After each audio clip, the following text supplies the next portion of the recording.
Did we do it? Are we live? I think we are. If so, hello everyone. Welcome to Bugsnax, and my name is Conception too. I'm very excited to be able to showcase this for you. This is Bugsnax. We're continuing on with the PS5 block, so I am playing on the PS5 version of the game. We did have a bid war open for this to choose the color of our main character, so I'd love to see where we ended up on that. No worries at all. Just refreshing now, and it looks like yellow persisted. So yellow is the winner with $59. So that will be today's color. Yellow seems to win often whenever I do this bid war. I don't know why. People really like the yellow, but it's a great choice. So I'm going to start the file, and the time will start as soon as the opening cutscene begins. So I'll try to time it out with our counting here. All right, 3, 2, 1, go. All right, welcome to Bugsnax. If you're unfamiliar, this is kind of like an action-adventure first-person game where we are a Grumpus. That's what these, furry humanoid characters are called. Specifically, we're a journalist who has come to this island called Snacktooth Island to investigate the Bugsnax. Half bug, half snacks. I'm gonna focus on this first jump here. Made it.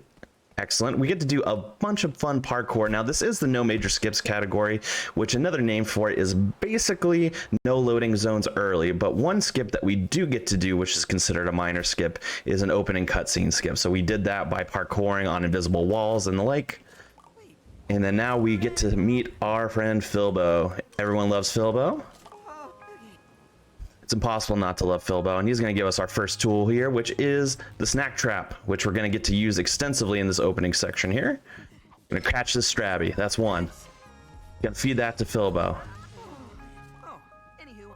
We're going to flip around here. We're getting right into the action, gang. We're going to flip around here, trigger this Strabby so it starts running. We're going to grab that. We're going to play a little sneaky here. Oh, I just fell out of bounds with that one. Not out of bounds, rather. Just got outside of the radius of my trap. So I'm gonna, hey, back off. Let it walk again. Oh, come on, Strappy, please. Usually this one does not give me that much trouble. We gotta back off, let it walk a little farther. There we go, that's how it's supposed to go, first time. And then we need to catch his Roodle, which we're not going to get first try because it was too far away, which is fine. Whenever a Roodle roots itself, as such, can't catch it. I don't know why that didn't work, honestly. Looked like it was in the radius. There we go. All right, little shaky in these first captures, but Filbo's hungry, so we got to feed him 2 Strabbies and this Roodle so we can get on by and open the first load zone. Filbo, as you can see, is wearing a mayor sash, and he is the kind of de facto mayor of Snacksburg, which we're going to get introduced to in a little bit, where we're going to have another area first. First, we're going to talk to our friend Filbo, opens up this load zone for us, so we can get by into our next area called the Garden Grove. Fun fact about Garden Grove, so the any percent category skips basically the entire game, which is why no major skips is so fun, because we get to see more of the game. However, Garden Grove is one of the only areas in the entire game that the loading zone absolutely will not be active until you complete the quests of the area. So we can't get into it early. Even if we could jump over the barrier that's blocking it, the loading zone will not trigger because we have not done the quests. So we have to do the quests anyway, even in any percent, but we're going to do them because we have to for no major skips as well. So we're going to get a little bit of swifty movement here. So we're gonna grab some ketchup. We got a sauce slinger now. All right, we're going to do some brand new tech here, hopefully. Just got to position this carefully. Nope, maybe not. Nope, we're gonna have to come back. We're gonna have to do it the old-fashioned way, because I do not want to miss this cycle. All right, these are very important cycles. We're gonna grab the Fryder the old-fashioned way, but what I was attempting to do was trying to catch the Fryder in the wall through the ceiling by shoving this trap through the floor. Very fast way of doing it, but unfortunately I could not get the positioning right. That's actually some recently found speed tech, and it's a little bit difficult to predict because you have to kind of jam it through by standing on top of the trap, and the trap can get awful wobbly. All right, but we got them anyway. We got all the things we needed. We needed to get 2 Shishka bugs, a bunger, and a Fryder, which is all Wambus needs to get by. One very interesting thing about the routing in this game is that basically we're going to be doing a lot of quests which involve catching a lot of Bugsnax. It's the title of the game, right? But the fun facts about this is that we can basically accomplish all of the quests in advance and then turn them in all at once, despite not having the quests active yet. So oftentimes that's what we'll be doing. We'll catch Bugsnax, we'll complete quests before they're given to us, and then once we complete the requirements of the quest, we can just... Excuse me? Oh, okay. We can just turn them in. So we don't have to, you know, go back, get the quest, go do the quest, come back. You know, saves a lot of time there. This is Beffica. She is kind of a she thrives on gossip. So she's a very gossipy character. And then we also met Wambus, the taller blue one, who is a farmer, kind of self-sustaining kind of grumpus. So those are just a few of the personalities we've met so far. The main requirement that's going to satisfy all of these quests so that we can get to the end game is that we have to get all of the grumpuses to return to Snaxburg. In total, we have to get 12 to return. As of right now, we have 2. We have Philbo, who is always going to come back because he's the mayor. And then now we have Wambus, who we satisfied his requirements by doing all those quests in Garden Grove. So we will be doing a little bit of backtracking. And also, as mentioned, we are a journalist. So one thing that we will have to do a little bit in this run, we don't have to do it completely with every grumpus, is that you might see this little book pop up. And this is us interviewing the grumpus to find out a little bit more about the island, why they left, about Bugsnax themselves, things like that. But now we got to get some more grumpuses to return. We just don't have enough. So we're going to go back to our friend Beffica here, and we're going to do a few of her quests so that she will return to Snaxburg, which is like that central home that we were just in. Oops. All right, so we have to capture. We don't have to capture the Bugsnax themselves, but we have to at least photograph the 6 species that are active in Garden Grove right now, which we already captured 3. I just took a picture of a white strabby and a sweetie fly, which is the flying things there. Oops, come on, come on. And then I went ahead and captured that weenie worm, which is basically a hot dog worm combo. And you'll see why here, because Beffica is gonna ask us to feed her favorite bug snack, which happens to be a weenie worm. So not only does it satisfy the requirements for the first quest, it does it for the second quest as well. Third quest she asked for us is to give a little spy action on Wambus, because Wambus seems to be doing some strange things in his sleep after the hour, somewhere between the hours of 10 p.m. and 1 a.m. So what we do is we go into Beffica's cave, as you saw there, and we sleep till midnight. And then we walk back in here. Now there's a little cutscene at the beginning, which is actually really good, because oftentimes these characters take about 5 seconds to wake up. But because we have to trigger that cutscene no matter what, triggering it then is the ideal time, because while the cutscene is active, Wambus starts waking up. So a little optimization routing there. Have we got time for one quick donation? Oh, go ahead. Not a problem. So we have $10 coming in from Yon Funfish, who says, "Good luck, Conception. Snack those bugs. Love heart." Thank you so much, Young. What a Young is always around for these marathon runs. I really appreciate it. Thanks, friend. Here we are in the next area that we're going to be doing, which is Simmering Springs, which is kind of like a nice beachfront area. As you can see, we got some nice hot springs here. This character, though it doesn't say their name yet, is named Floofty. We will be seeing more of Floofty later, but for now we got to get just through a little dialogue sequence. And we're also giving a new feature, which is when we feed a Grumpus a bug snack, we can now target what limb the Bugsnax will alter on their body, which is somewhat handy because some quests will specify that they want to turn their, for example, feet into these certain Bugsnax and things like that. So it introduces a new level of cooperation here. Two new Grumpuses right in front of us. Wiggle, who is all about fame and personality and singing.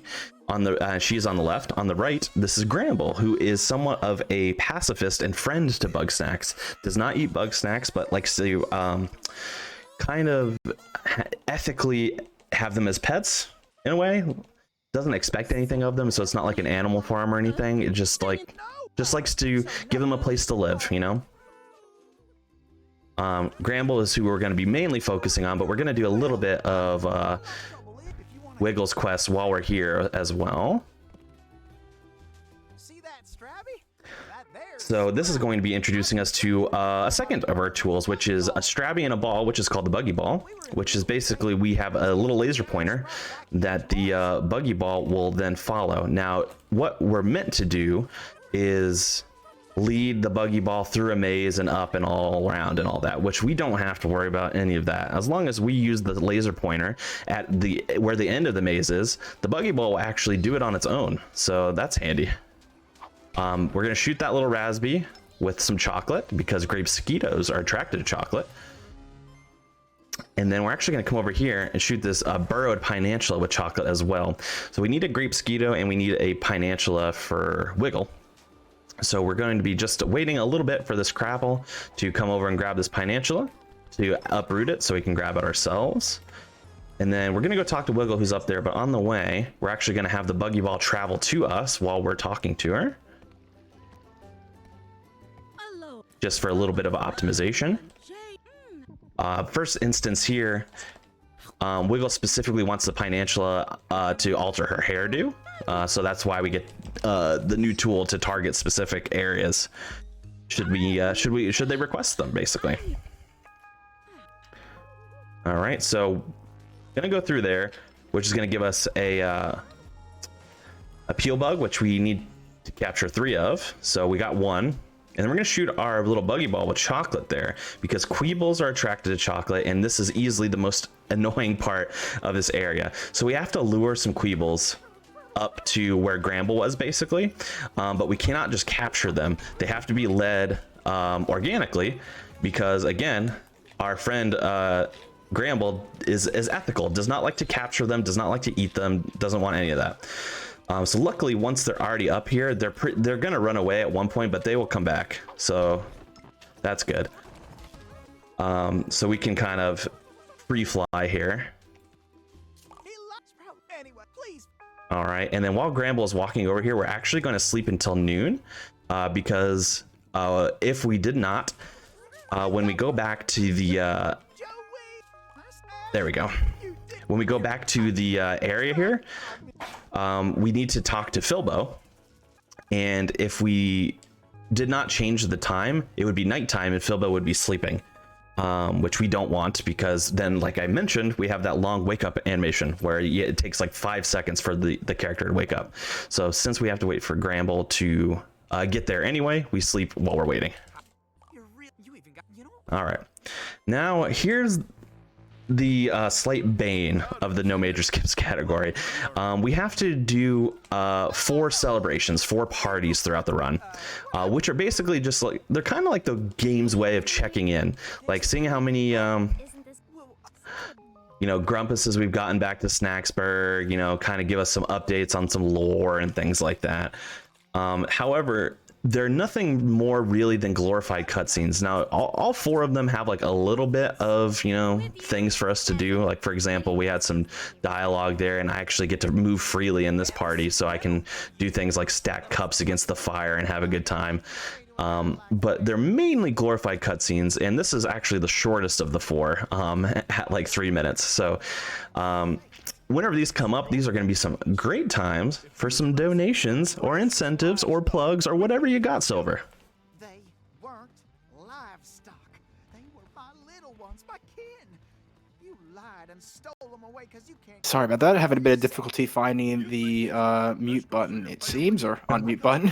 We don't have any donations to go through right now. Just give me a moment while I plug up the upcoming goals. We don't really have any other goals either because they've all been met, so I guess that's a good sign. In terms of bid wars, we do have one coming up. The one we have coming up next is Sonic CD character choice. So we have a choice of either Sonic or Tails. Both are at $0 right now. So if you guys want to go ahead and have your first dibs at selecting your preferred character, now is the time. It's always good to get on early. All right, excellent. Thank you so much for that. So this first celebrations, first party, as I like to call them, is wrapping up rather quickly. So we're actually going to be heading into our next area, which is called Scorch Gorge. Sorry, no, it is called. Is it called Scorch Gorge? I can't remember what it's called. It's going to tell us right here in a second. Scorch Gorge. Yeah, I was right. Okay, great. And this one has a lot of fun tech here. So we're going to throw out on this trap. Scorpino is going to light this thing on fire, which is great because we need those pop ticks to pop into actual popcorn, not just be kernels. So that's great stuff. Please hit, please hit. Oh, darn. We need the Spuddy to run into this door right behind us.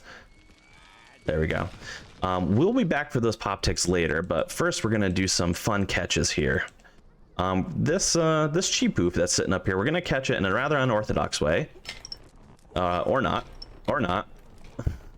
Which is, I'm just going to come back here. No, please. Or not. There we go. There we go. We are going to place the trap on the stems of the cactus is what I was going to say. Okay, miraculously still got that. The other one is just floating in the middle of the air. So we just throw the trap down as we jump down to grab it. And then we're going to grab that Ribblepede just sitting on the rock there because we're going to need a few of those as well.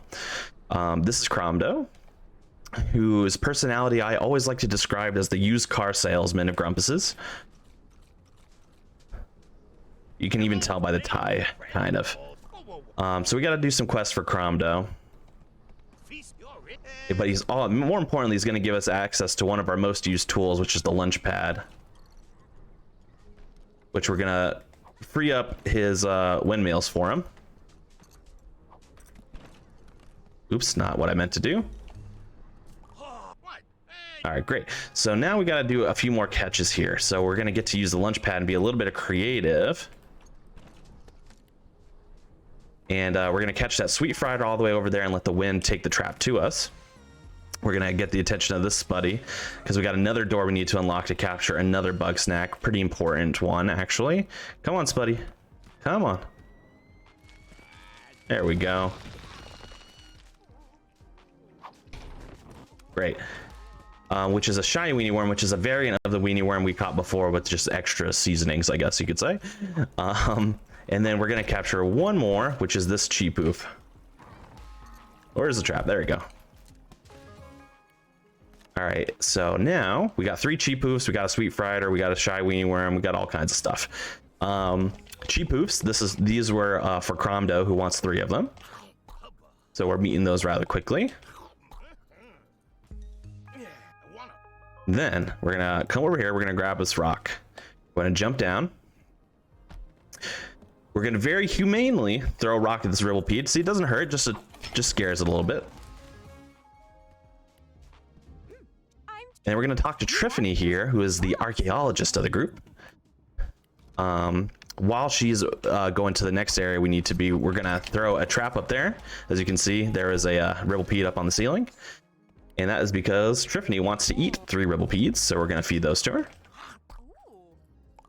Oh, I did this in my practice as well. I forgot to give Cromdo the... Cromdo also wants a sweet Fryder, which I forgot to give. Which I've never done before, but I did it in practice today, and then I just did it now. So let me run up to Cromdo again real quick. Just go feed him this the sweet Fryder that he wants. And this doesn't lose a ton of time because we actually have to wait for Triffany to run into that cave that we unlocked earlier. So it does waste some time, but we did have to wait for Triffany to move anyway. So now Triffany's in this cave. And then while Tiffany is walking back, we're going to attempt start running. We're going to attempt to grab both of these pop ticks. Usually what I do is I'll grab I'll grab one while she's walking to the cave and one while she's walking back from it. But because I had to do that Cromdo stuff, then, you know, I'd alter our plans a little bit.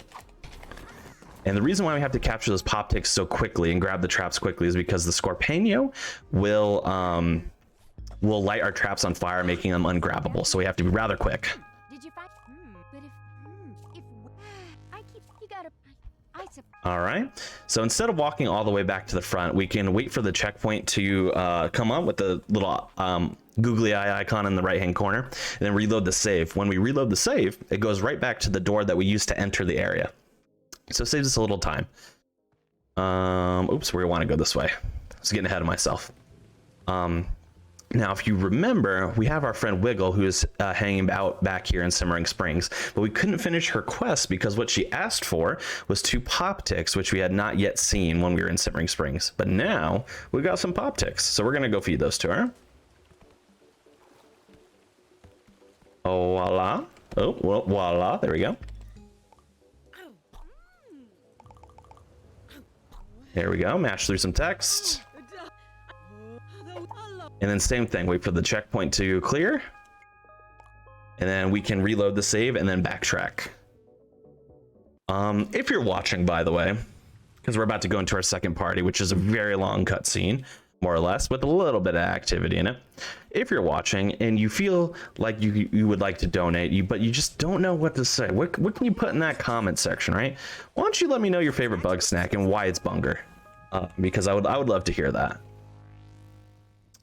Otherwise, while we're collecting these, we're at the second of our 4 celebrations. This one by far is my least favorite because there's very little to do besides watching a cutscene, running to a point, watching a cutscene, running to a point. It's just very long. The only consolation prize is that we have some fire sticks that we can poke through, where we just take this stick. It can't light on fire now because the fire is about to go out, but we can pick up the stick, light it on fire, and wave it around. It's the only consolation prize. I can't even move from the spot. So it gets rather boring, but why don't I just look around? You know, some pretty night sky, some pretty stuff. What the heck is that? Okay, I don't know what that was. Anyway, yeah. So you know, we got some grumpuses coming back to town here. We got Gramble back. We got Wiggle. We're out to 6. If you recall, I said we need 12. So we're on our way. We're on our way there. But in the meantime, if we have any donations, if we have any plugs, if we want to talk about the amazing charity that we're raising money for, Silver, now is another great time for that. The writing's kind of vague. No worries, and I found the mute button this time, so that's a good start, I suppose. Congrats. Yeah, round of applause for me, please. Anyway, jokes aside, no donations right now. So if you do want to get your donations in, as long as your message is safe for work, we will read it on stream. And I do quite like Conception's idea of telling us who your favorite bug snack is, or just even in a broader sense, you know, what this game makes you hungry for. Now, I'm really craving some fries right now, but I should probably resist because I've got pizza coming. So I think I'll settle with that. Ooh, that sounds nice. Yeah, I'm having my brother. He needs to get it at the door for me because I can't just walk up the middle of my shift day and get the delivery. So, kudos to my brother for that. Anyway, just a quick plug about the restreams for any of our international viewers while we're wrapping up this cutscene. So, Midspring Speedfling 2021 is being restreamed this year in French, German, and Japanese by our friends over at Baguette Restream, German Restream, and Japanese Restream, respectively.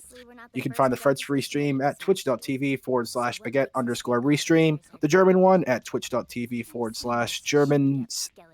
Sorry, let me just spell that. It's a bit hard to pronounce. So twitch.tv/GERMENCH, and a Japanese Restream over at twitch.tv/Japanese_Restream. We've worked with each of these groups before, and we're very thankful to have their support once again to further just show our reach to the international audience. Yeah, that's great. You know, I run in a lot of marathons. You probably, if I've been in Midwest Speed Fest events before, I've been in other events before, and not all of them offer that option. When I know for a fact, especially at this time of night, for me, it's about 4:30 in the morning. now is a great time for the EU clientele to, wake up, enjoy the day. So I'm really thankful that we got some excellent restreamers as a part of this event. So that's incredible. We're still in the party and we still have quite a long time. So don't worry, we're going to get to hang out for a little bit. But one thing I will mention is that we are about to meet arguably the overwhelming fan favorite Grumpus coming up after this next cutscene. Not with Filbo here, but like when we go back to the fire, there's gonna be another cutscene, and then we're going to be introduced to another Grumpus. So get ready for that. And I also want to propose this. So in addition to this mini unofficial incentive that I've put forward about talking about your favorite Bugsnax, let me pose this for you. I do a pretty solid Bunger impression, if I do say so myself. So if for every $5 you want to hear me do my best Bunger impression, I'll do that. I'll do that for you. I'll do it for charity. I'll do it for sweet relief. I'll do whatever I need to do. So get those donations in. I do a pretty solid Bunger impression. I'm telling you. You have to believe me, but I'm telling you, I think I do. I mentioned before we get these fire sticks. If you light one on fire and then throw it along the rest, they kind of just perpetually stay on fire. But the cool news, I guess, is you can also throw them, so that's fun. Yeah. Otherwise, we're just waiting a little bit. One thing I will say is that if you have yet to play this game casually, even, this game is incredible.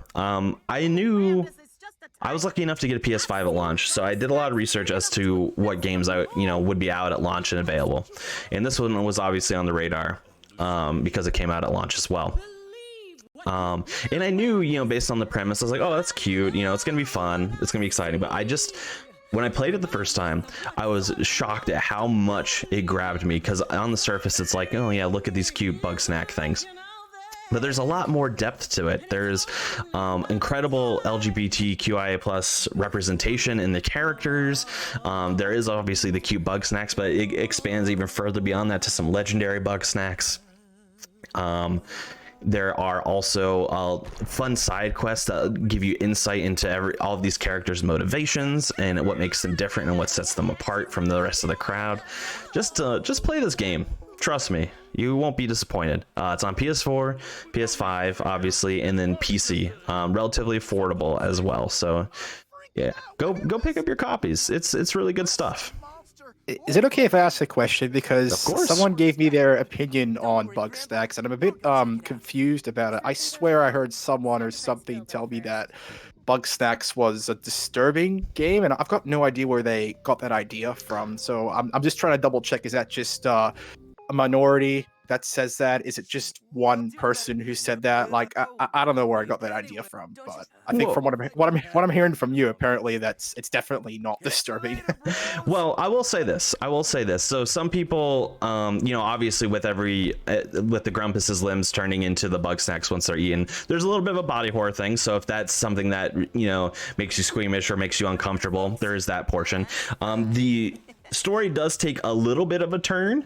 In terms of, going from kind of cutesy to more, serious and a little bit dark at the end. Nothing significant. It's not a Resident Evil game or something like that. It's not, overwhelmingly, becomes a horror game out of nowhere. But we can dive into that a little bit when we get a little bit closer to the end, just so I can avoid spoilers for people, if they're so inclined. Okay, I think that's what you were referencing. The ending gets a little bit unexpected, but that's not necessarily a bad thing. So yeah, I'll have to keep my eyes peeled and find out what all the fuss is about. Yes, definitely. I recommend you do. You'll see a little bit more about what I mean once we get a little bit towards the end. And I'll give some spoiler warnings, of course, for people. But this next area is Sugarpine Woods, which has some of my favorite tech in the game. So we're gonna throw this lunge pad here. We're going to aim at the honeybees above. This cookie is going to run by. We're going to grab it, the lunch pad. Now the cookie and the honeybee are stuck together, which we can double catch. And the honeybee, actually, you know what? I'm going to grab this one, hopefully, because I need another honeybee anyway. But Oh, darn. I messed that up. No. Oh, man. That's what I get for trying to be fast. There we go. Come on. Come back down. Yeah, let me get this. Send a snail at least. All right, so I don't know what I'm going to do to grab another one of those honeybees. Oh, geez. What a disaster. Okay, we'll come back. We'll come back to that. Let me grab this send a snail at least. That's up on this rock here. Oh, come on. So it's a simple parkour. You just got to walk. You just got to jump on this rock and then on this rock. There we go. That's all I need to do. We're going to grab this and a snail. We need a few of those. Let's see. This is, oh, geez, I don't know what to do here.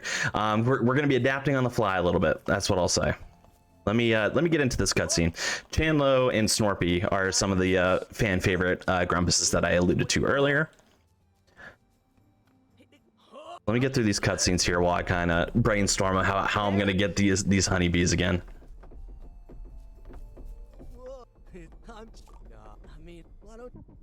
All right. But yeah, they are in a relationship as well, and Chandlo is somewhat of, you know, kind of like the jock, but also like a soft and caring kind of person, so people really like that. Snorpy is like an engineer of sorts.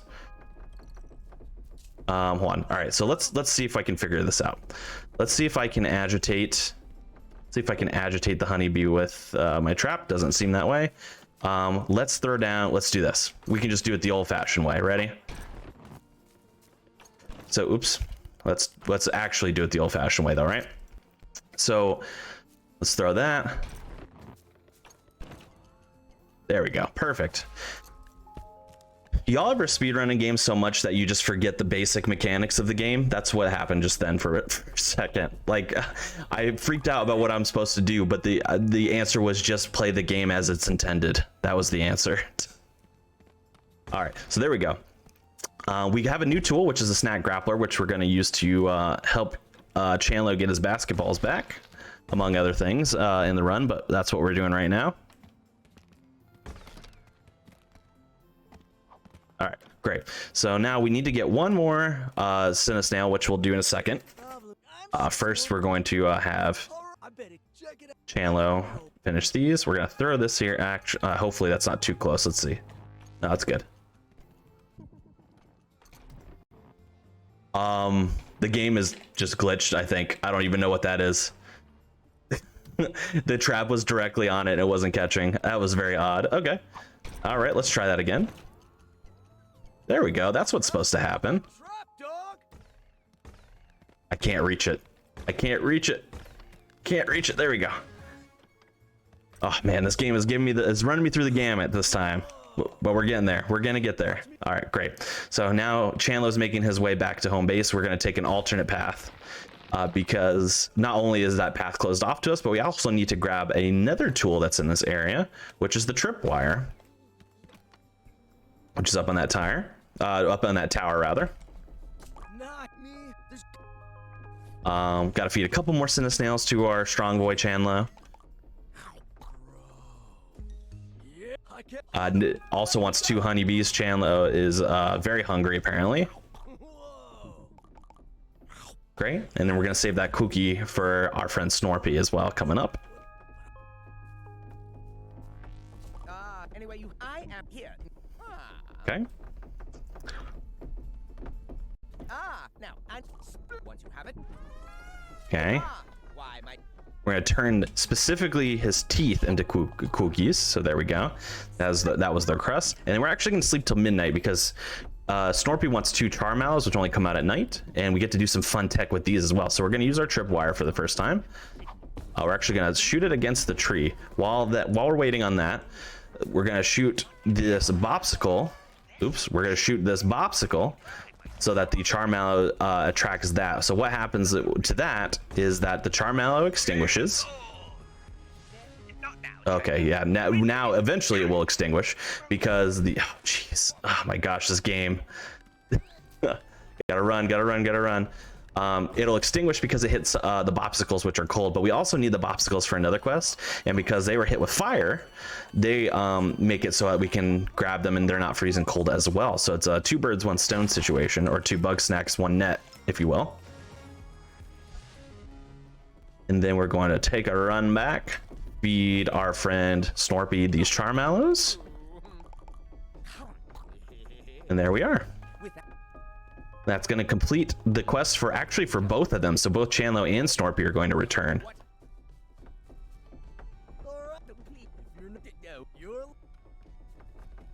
Great. This is one of the transition points that I can't tell if it's actually faster to reload the checkpoint or just walk back, because it's like right in the middle. It's very close. So I just opt to walk back because why not? Now that we have the bop skills, we can actually return to our friend Cromdo, who's over in Scorch Gorge, who wants his feet turned into bopsicles. So we're gonna go do that real quick. And then right after we do that, we're actually going to forward time again for the same reasons as before, because we need to talk to Filbo and we don't want Filbo to be asleep when we do that. So we're going to make our way over to Cromdo, scale these stairs expertly. Of course, there we go.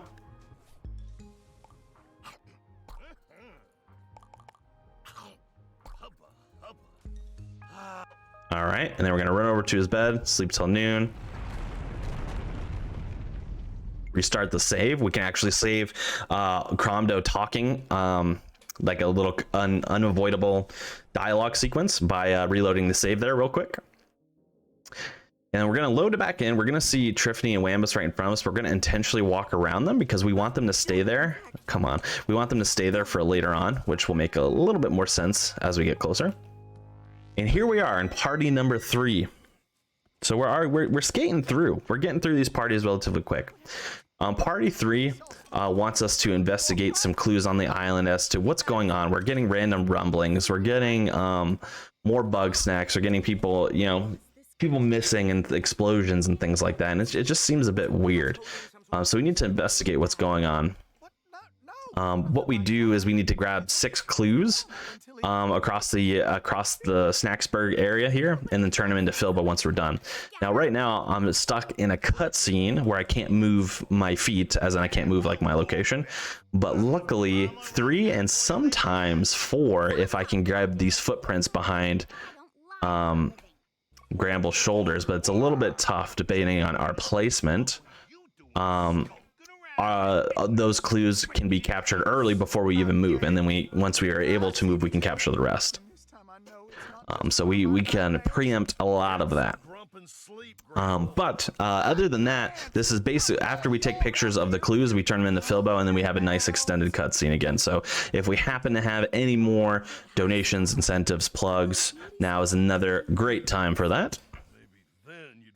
Let us eat a few pets. Not a problem at all. Before I do that, I still have no pizza, so I am quite sad.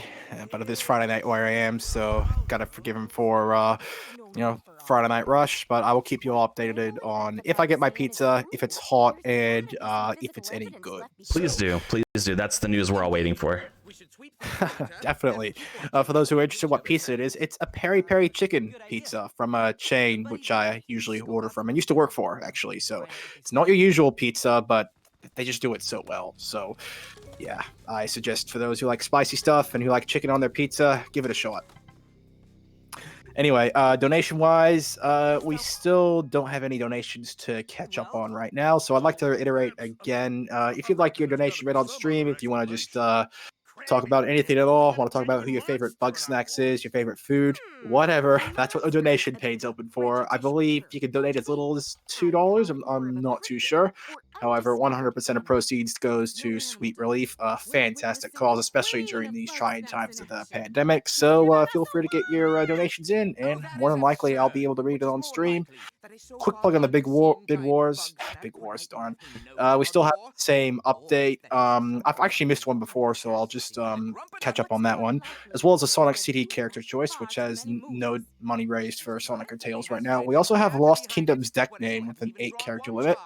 No entries on that one right now, so if you'd like to put in a custom character name or deck name, you can put that in when you put in your donation.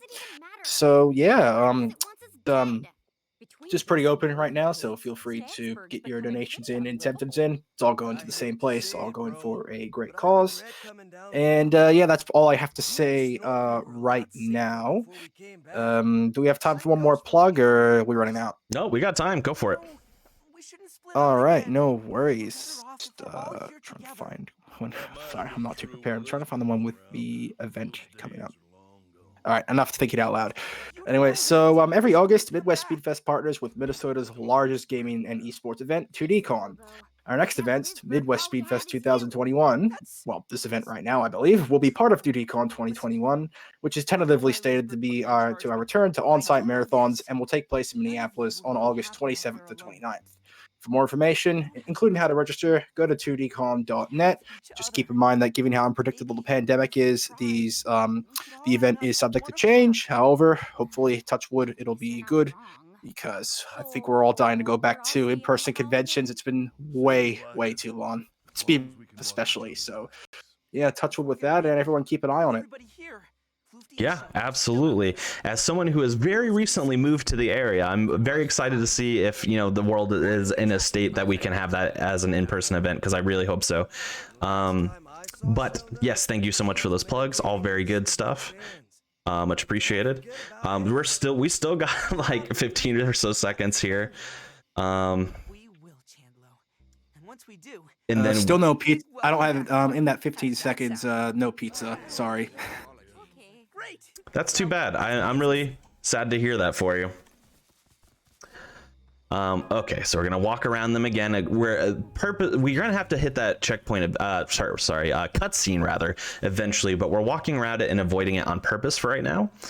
And you'll see why a little bit later. But we're actually going to head on to a new area. Since we have hit all of the branching off points from Snacksburg as to access areas, we now have 2 new areas that are branched off of other areas, so that creates a little bit of walking time. However, we do believe, and it might even be live on PC as it currently stands, that fast travel is being added to the game, which will definitely open up some routing for us, which will be pretty fun. But now we're in Sizzling Sands, which is easily my least favorite part of this run because it tends to be the most finicky. We're actually going to do literally all the quests in the area up front before we even talk to Shelda, who is the character that we're meant to have return from this area. So we fling that Preconstus a ways there. Please let that okay, that's fine. We're gonna fling this one as well. Please stop looking at me. Thank you. Please stop looking at me. Please stop looking at me. Thank you. There we go. Perfect. So now we fling it. We have to fling this one into the water too, ideally. Come on. There we go. Because one of the quests asks us to break apart 2 of the Picantuses, which there are some Bugsnax in this game, if you're unaware, that break apart into other Bugsnax, which I think is pretty cool. All right, we got not that. We want this. There we go. Great. So we needed that buff locust here, and then this is the kind of one of the more annoying parts. So we have to lead this black raspy through a maze, but there's a few obstacles in our way. For one, which are these enchiritos mainly. Which we definitely do not want them messing with our Strabby friend. Okay, I really thought that one was going to interfere, but we're good.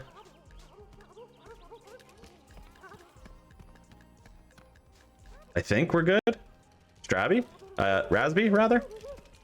Rasby?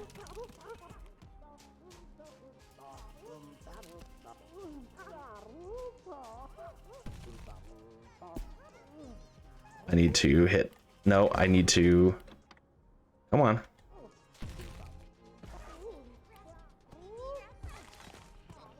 Okay, all right, we're okay. Once we get here, the enchiritos stop being a problem, luckily. All right, need to open this area up for us.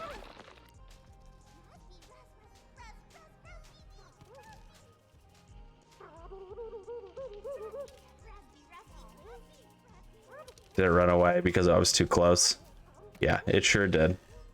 See, this is exactly why it's very finicky, because we have to lead this Raspy all the way back through this maze without catching it, obviously.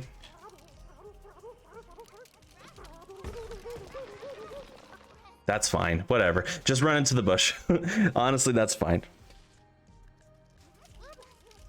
And then we have to launch it up. There we go. I think we're good now. Sometimes even after you get it up there, though, it can be a little bit of a hassle. We're gonna grab some cheese for the last one, and here's Shelda.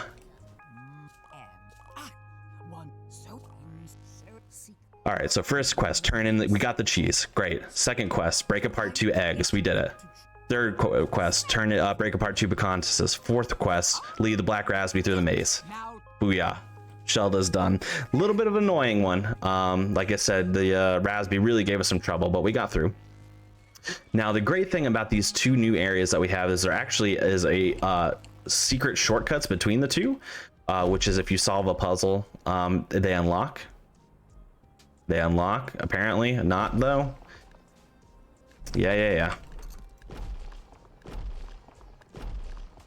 They unlock. There we go. See, that's what it's supposed to do. Now we get into the one of the last areas we've yet to see, which is Boiling Bay. And if you remember, near the beginning of the game, we met a friend of ours named Floofty, which we're going to meet again now. But first, we got to do some stuff. We gotta track some Bugsnax here.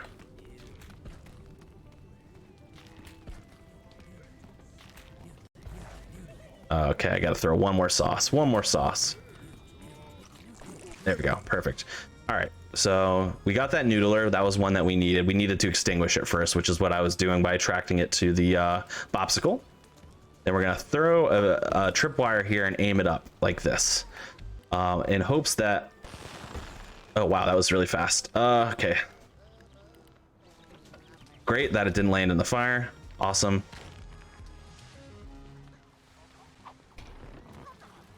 I don't know why that didn't. I couldn't just capture that. That was weird.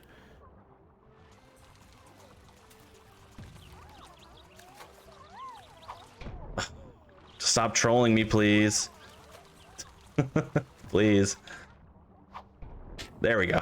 Just needed to get one of the cocoa mites there, but it kept knocking my trap out of the way. All right, there we go. All right, and then we just have to do a bunch of quests where we turn Floofty's limbs into different things, basically. And based on the things that we caught, those are what are the things that we're going to need to use, more or less. Oops. All right.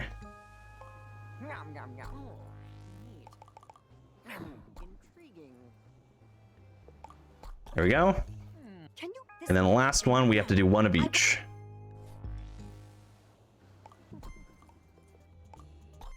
Nope. There we go. And that is Floofty, who now has a banana for a nose. Who doesn't love that, right? Okay. One last thing we need to do in Boiling Bay is there's actually a clue on the ground here that we need to unlock the door into the end game, basically. So we have that. We're going to wait for the autosave to take place and then reload the checkpoint, which, as I've said, it takes you back to the door that you entered the area from, which in our case is the shortcut door, not the main door, which is very important, so that we can access these areas a lot faster. And then now we're back into the Sizzling Sands area that we were at before. So if you are counting grumpuses, you might have noticed that the last party we had 9, and then we just got Shelda and Floofty to return, which brings us to 11. So we have 11 out of 12. There's only one more that we need. And I neglected to talk about a significant part of the lore, which is that the island had a leader, and her name was Lizbert. Lizbert was like I mentioned, the de facto leader of the island, and she actually went missing. She's missing from the island. We can't find her. We don't know where she is. Her partner, Egabel, went searching for her as well, and she has yet to return either. So those are the main 2 people that we have yet to see in the game. Now we'll finally trigger this this cutscene, and that is because we need to do a series of interviews to get the rest of the clues to open the door. One of which is going to be Wambus. So now instead of having to walk all the way to Wambus, oops, there we go. I can just right from the cutscene that's in front of me is what I can do. Hit an extra dialogue sequence there. Is it this one? That one? Nope. I'll find it. Okay, there we go. I found it. I hit a lot of extra dialogue sequences there, unfortunately. So basically, I usually do that in a specific pattern, but because I accidentally hit the wrong one from the get-go, my pattern was entirely thrown off. But basically, we don't have to ask every question in the interview. We only have to ask the ones that progress the story, and each character has specific ones that progress the story faster. There we go, and this is the fastest options for Gramble, for example. Great. So that one went as intended, which is great. So we got another piece of the puzzle we need. Then we're actually going to talk to Snorpy here after Snorpy is done talking to his sibling, Floofy. Same thing, we're going to do a quick interview here. Elizabeth, I could. All right, and then we're done there. That one went almost according to plan. An entrance you must. All right, and we have one last interview to do because we need one last clue, and that interview is going to be with Triffany. So we're gonna hop over here. Do it. Oh, I heard. Or it's a mad, lovely, and when we'd sweat, you know, especially not to be. And there we go. That one went according to plan, which is great. And then now there's a diary that belonged to Lisbert here, which is locked, but luckily one of the other clues that we got was a key to open said diary. If I could grab the scroll, that would be wonderful. There we go. And now we basically have all the clues needed to unlock the door to the final area before we've even seen the door, mind you. We haven't even seen the door yet. So you might be wondering, oh, what door is Conception talking about? We haven't even seen it yet. So don't worry about it. We're gonna get there. The last area here, so we're walking through Sugarpine Woods, which we've been to before. Instead of walking all the way around, why don't we just bop up the geometry there? It sounds a lot more fun. And then we're going to enter the last of the areas we've yet to see, which is Frosted Peak. Frosted Peak has some fun tech as well, albeit very short for tech. So first thing we're going to do is we're going to grab our snack grappler and use it to grab some peanut butter. And then we're actually going to draw the attention of this Mount Sodi here. We need to capture that, and we're going to actually capture a few more Bugsnax, but first we're going to go talk to Eggabell.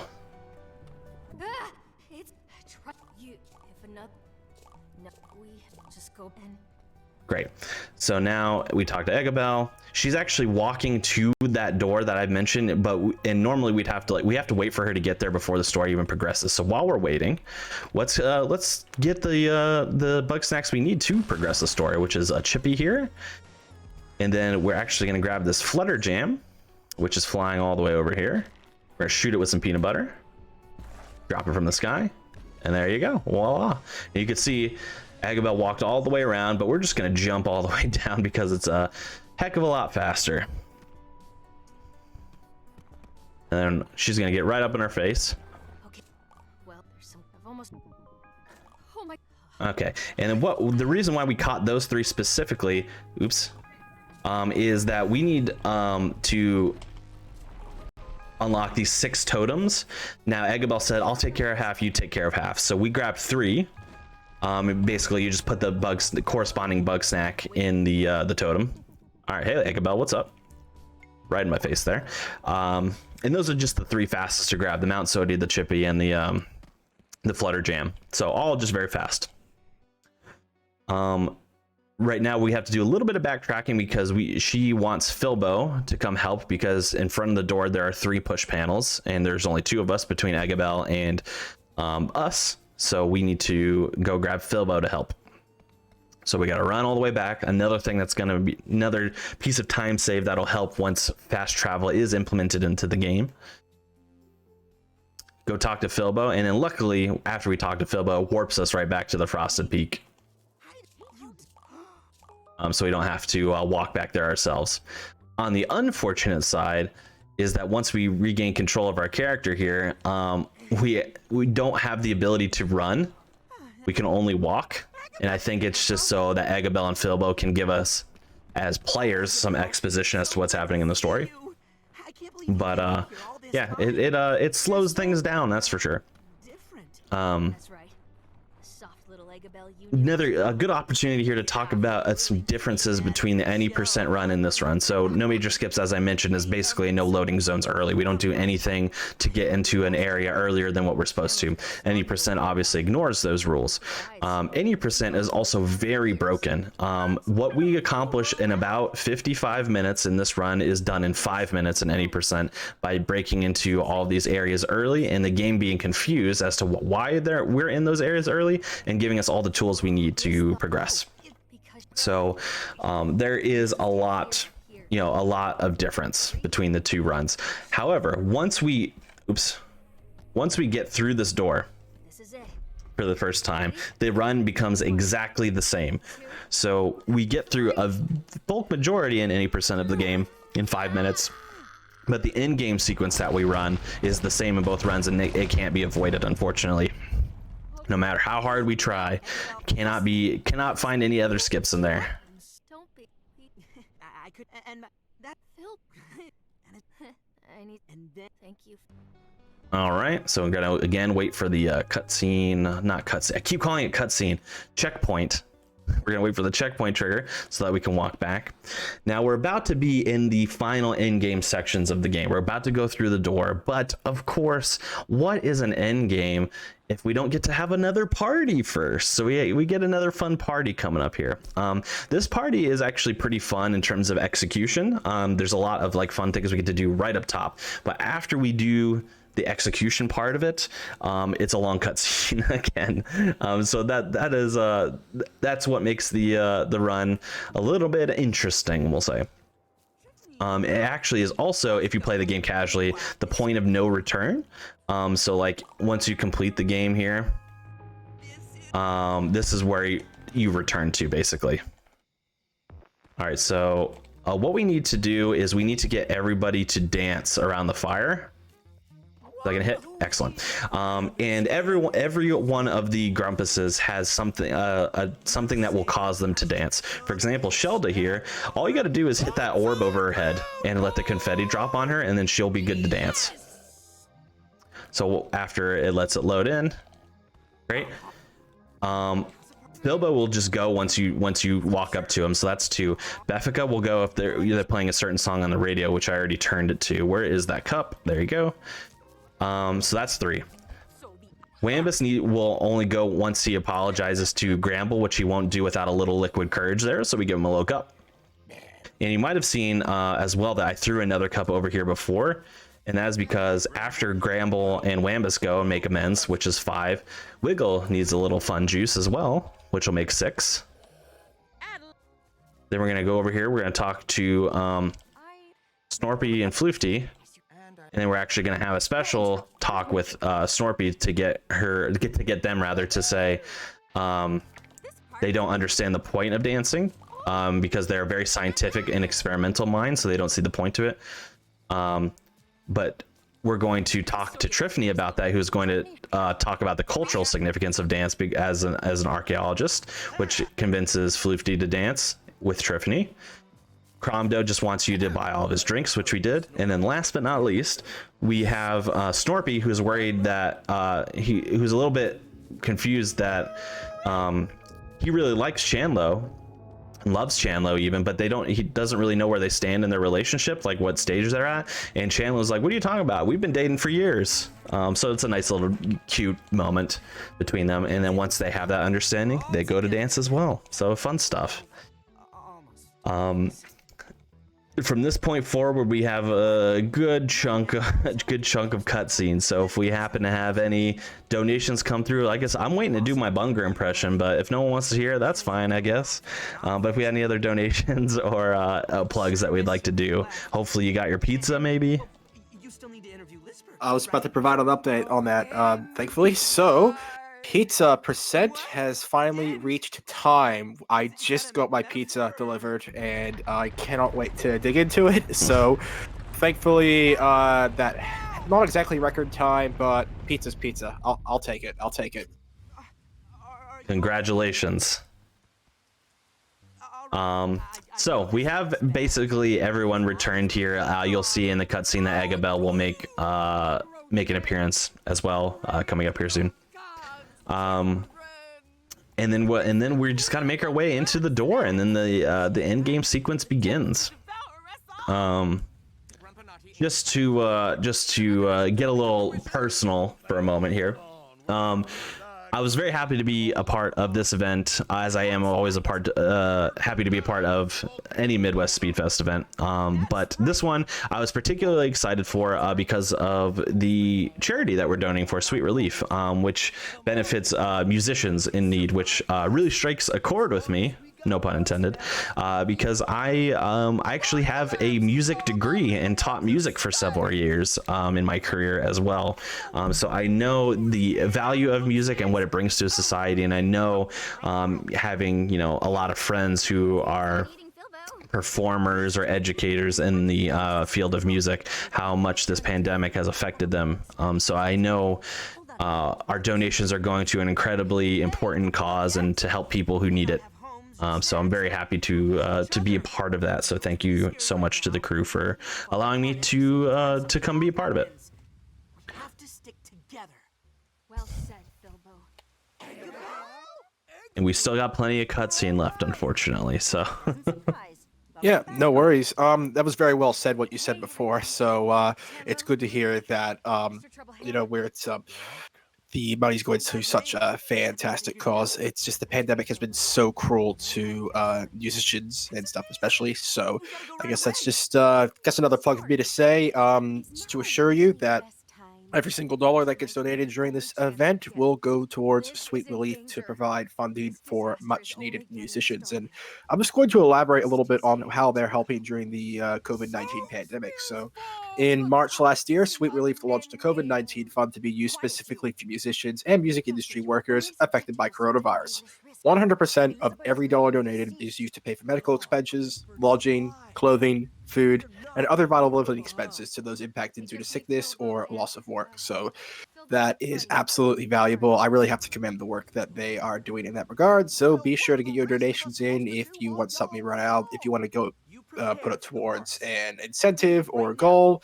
And also just a quick reminder that we do have an overall event goal this weekend of $10,000. And I must say, we've made really good progress just for not even the first 24 hours. We've got $2,200 so far. So round of applause to everyone who's contributed so far. So definitely great. But make sure you keep those donations coming in. And I'm sure regardless, we'll all enjoy the rest of the marathon. And on the personal note, myself, I am going to enjoy the rest of the pizza while I can. yes, absolutely. Get that meal. You've earned it. Thank you very much. It came hot and it tastes good, so it didn't disappoint in that regard. Classic. Okay, so the cutscene's about over, thankfully. So this is when the game starts to get a little bit darker. So if you recall, as we mentioned, Lizbert was the leader of this group of Grumpuses, right? And she is still missing. We've seen everybody else. Everyone else has returned to Snacksburg in an attempt to rally and see if we can locate Lizbert, in addition to figuring out what's going on the island that's causing it to become so unstable. Okay. We're going to enter the door, which we had just seen here in a second. And it's going to kind of open that up for a little bit for us. So if you don't want to be spoiled on the in-game portions of the game, you might want to mute or, come back and watch the end of this run after you've completed it. So just a fair warning for spoilers coming up. Always like to throw that out there, as this is a relatively new game. It's been out since November of last year, but you know, relatively new if people are still waiting. But in the future, you could stand to do some exercise or just hang out with Fun fact, if you just you know, just like hug the edges here, you can actually pass both Filbo and Eggabell. It doesn't serve any purpose because you still have to wait for them anyway, but you know, if we're speed running, we might as well go fast when we can, you know. So here's the door, and it's about to be opened. How do we get this thing open, Eggabell? Turns out she wrote the order backwards. So what is going to be happening here? The door is going to open and we'll be entering an area called the Undersnacks, which is basically inside of the mountain. As we have seen plenty of times so far, the mountain is unstable, and you know, things are starting to crash. There's these earthquakes, this shaking that's happening, and that is because the Bugsnax, while cute, while adorable, and things like that, they are not as innocent as they seem to be. They are still very cute, but we discover that they are actually a bit more parasitic than anything. So everyone who has enjoyed the Bugsnax as a way to, you know, fuel themselves up, as it were, they're actually going to be coming under the influence of the Bugsnax, who are a little bit more predatory than we had originally believed. So they are not so innocent, and the only thing that is keeping them from completely running over the island right now is the more benevolent Queen of Bugsnax, who we're just about to be introduced to. As you can see, this is the Undersnacks section here. It looks, you know, foods coats the walls. I always like to say this is juice because they're based out of food, so it can't be like blood or anything, I don't think. But you can see the walls around us, all the Bugsnax here. And here is the Queen of Bugsnax, which, as it turns out, is none other than Lizbert herself. Now, first and foremost, we are a journalist. We can interview everybody, technically. So we do still have to get our Lizbert interview. So we do a quick interview with her. And basically what she divulges in this interview is that she has been keeping all of the Bugsnax at bay as the Queen of Bugsnax. So because she sacrificed herself to be the Queen of Bugsnax, she has been able to keep them off for this long, but she has lost control now. They're rallying, they're rebelling, and she can no longer make it so that this island is safe to inhabit. We need to go. We need to get off the island with everybody else. As she's about to completely lose control, Eggabell here shows up, who also sacrifices herself to become one with the Queen of Bugsnax. So it's kind of like a two-headed Queen of Bugsnax, if you were. And together, now that their power has doubled, one, they're reunited because they were partners, and two, their power has doubled so that they can have a little bit more control of the island as we go to escape.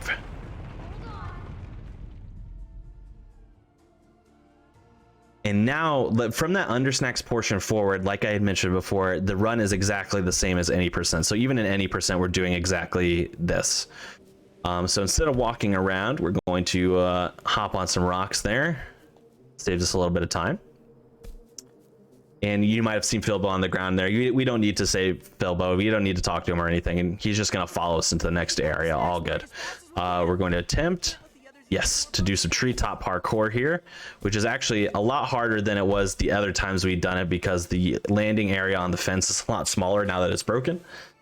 And then now we're entering what we call the gauntlet. So we have to fend off some Bugsnax as we prepare the ship to escape the island. You can see in the distance the mountain is exploding as if it were a volcano and all that. So we got to fend off some Bugsnax. And what the gauntlet really is in terms of mechanics is using the tools that we've had in the game, but retooled as opposed to catching and getting the Bugsnax for our use. They're more about destroying the Bugsnax instead. So for example, we have the snack trap here, but now it's become more of a snack chop because instead of trapping them, it chops them up, which is handy. All right, and then we just need to wait for these last two to jump there, and then while we're doing that, I make my way towards the second thing. And the gauntlet basically is reusing these tools for 6 little mini games, for lack of a better term, as we fend off Bugsnax and help save 2 Grumpuses at a time. So now instead of our grappler, we got a punching glove at the tip of it. So we're just gonna swat some donuts here and whatnot. Great. And there's actually flying Bugsnax that come out of there that we swat in advance. Great. And then we actually get behind those Picantuses to hit them towards Sheldon and Floofty in hopes that they actually do eat some of them, because that will make it a lot faster instead of hitting all the Bugsnax individually. Despite how it may seem, unless we had gone through the game and like made it so that these Grumpuses had already eaten a ton of Bugsnax in advance, even if we let every Bugsnax attack every Grumpus, they probably would not be fully turned. So, you know, it's not like, you know, the straits are so dire that we have to worry about how much of the Bugsnax, you know, get to them. This is by far the easiest of the mini games in the Gauntlet. We basically just use the tripwire to trip up some Bugsnax as they're coming by. There's actually nothing you can do to make this slow beyond missing the very last cycle of Bugsnax, because they are all on timed release. So even if I just let them come down and, you know, attack Chandlo and Snorpy here, it would be the same amount of time unless I miss this last round. So pretty cool. So we're gonna throw that there, and I'm actually gonna attempt to wedge myself into some geometry here, which I did almost successfully. The reason why I do that is it makes us ever so much closer to the next section. And I'm actually going to take a bit of quiet time to focus on this, but this is by far the hardest of the Gauntlet and is the most finicky. So I'm just going to be silent here for a second while I focus on doing this.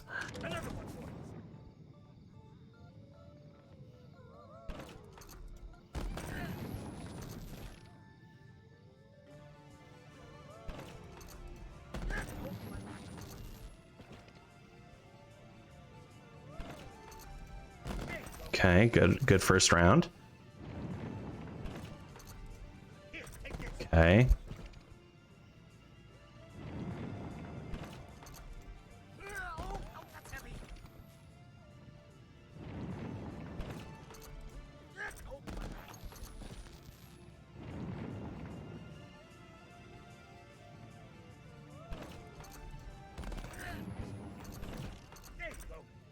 Okay.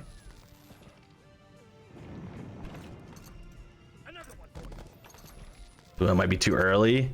Nope, we got it. Perfect barrels. Perfect barrels. So what that is, as you can see, we have to fling barrels at the Bugsnax that are spawning across the way. If you position the barrels very specifically and you time your shots very specifically, you can wipe out all of the waves at once, basically, as you probably saw. So it's all very precise locations of the barrels and very precise in timing, which is why it required a lot of focus. Oftentimes, especially when people are learning the any percent category of this game, that is where they will lose the most time in the Gauntlet section, because it's just so finicky. So it's all about just learning how to do it quickly and precisely. This one is not nearly as precise. So obviously we have the Buggy Ball, which is equipped with spikes now. So that we're just using them to squash some Bugsnax. The location spawns are exactly the same every time, so I know where the Bugsnax are going to be. So it's relatively easy. If I can hit them on time, of course.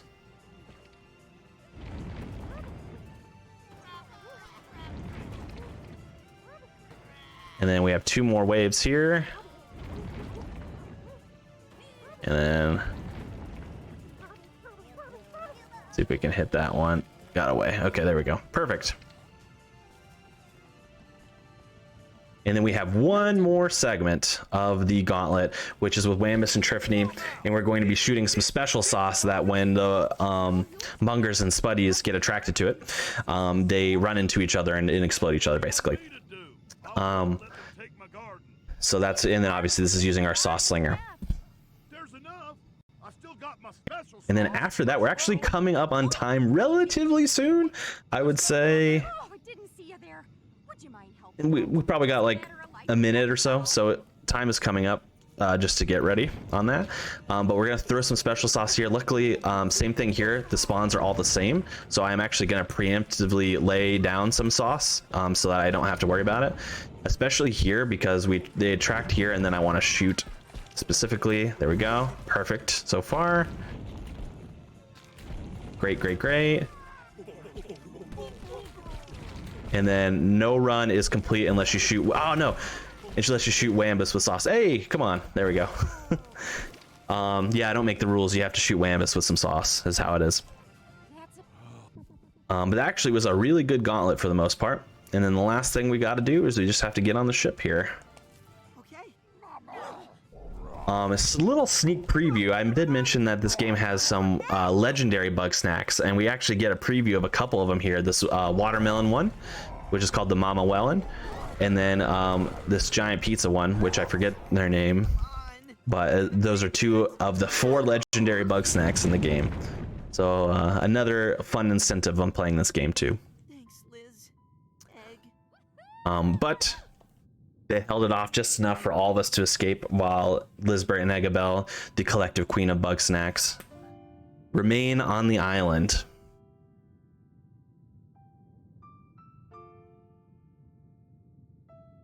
And so we have one last little scene that we have to do before, well, actually, technically it's two little scenes that we have to do. First, we're on the beach here. Which, if you're playing the game casually, you can actually talk to everybody and see how they feel about how the events transpired. And you can actually, this is where the bad ending would be, which would be that nobody shows up on the island because they all succumb to the Bugsnax. I know. I can. Great. But like I said, it's actually very hard to get the bad ending. You have to try pretty hard to do it.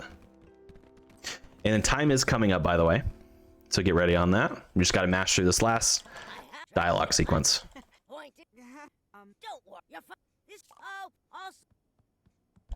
And time. That was Bugsnax. I hope you enjoy it. I hope you enjoyed this little bit of music. That everyone loves, this little song that has accompanied the game here. Play Bugsnax. It's an excellent game, and if you'd like to learn how to speedrun it, it's very easy. The barrier for entry is very low, so if you're interested, if you like what you saw in the speedrun, go on over to speedrun.com/Bugsnax. We got guides, we have resources. You can join the Discord there as well. We even have our own subreddit, r/Bugsnax speedrunning, so come on by that as well. If you like speedruns of this game or other games, I've also speedrun some Pokemon games and other fun stuff as well. You can come check me out at twitch.tv/Conception2. We'll have a good time. I'll be glad to have you. And I just want to give a big, massive shout out to the Midwest crew, everyone behind the scenes putting this together, everyone who's donated to make this event as successful as it is already. And I'm very much looking forward to seeing how the rest of the event plays out. So thank you all for having me, and enjoy. I believe we have Astros next, which continuing on with the PS5 block, so enjoy that.